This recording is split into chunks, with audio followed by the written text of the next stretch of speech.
How did I first get my start in the industry?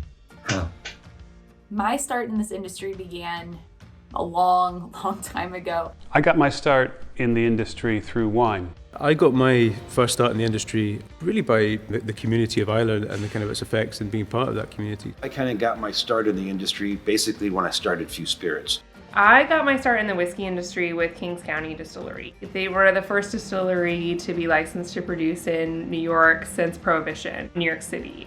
And I was living in Brooklyn at the time, and I was really hungry to get into the industry. I showed up on the very first day that they ever sold spirits and essentially demanded that I work there. When I left university, I wanted to be a winemaker, and I followed that path for many years, retail and wholesale, and spent time in France and California. And eventually pivoted and got into the world of Scotch whiskey.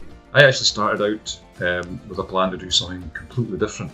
I started studying computer science at university. Between my third and fourth year, I went away with a friend touring Scotland, visited some distilleries as part of that holiday, and that was really my wake-up call to think that I don't want to be doing computers all my life. I think I probably want to be working in a distillery. I thought at that time I wanted to be a distillery manager. I went back and did a postgraduate in brewing and distilling. I then managed to get jobs in various breweries in and around England and Scotland. Moved into a maltings, producing distilling malt, and then ultimately the job for assistant to the group whisky quality manager came up. So it wasn't something I set out to do originally. I've worked through with a view to getting into distilling ultimately.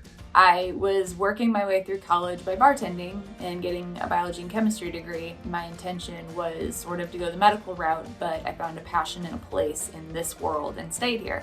I'm originally from St. Louis. I then moved to Louisville, Kentucky, and realized there was an entire world that I knew nothing about, and I just jumped in head first. I said yes to every side gig opportunity I could get my hands on. There's a lot of bourbon brands that are housed here in Louisville, and when you work in the bar industry in Louisville, you are going to come across these people regularly.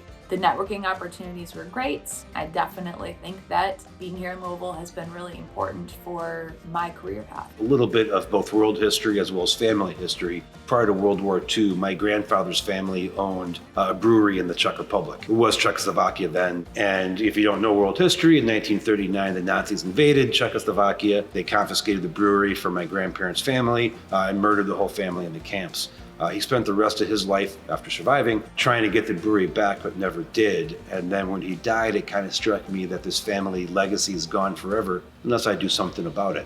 So Few is kind of doing something about it, where we're working to kind of rebuild a little bit of this family legacy and get that connection with the past. I think the only things that really matter in the world are family and friends.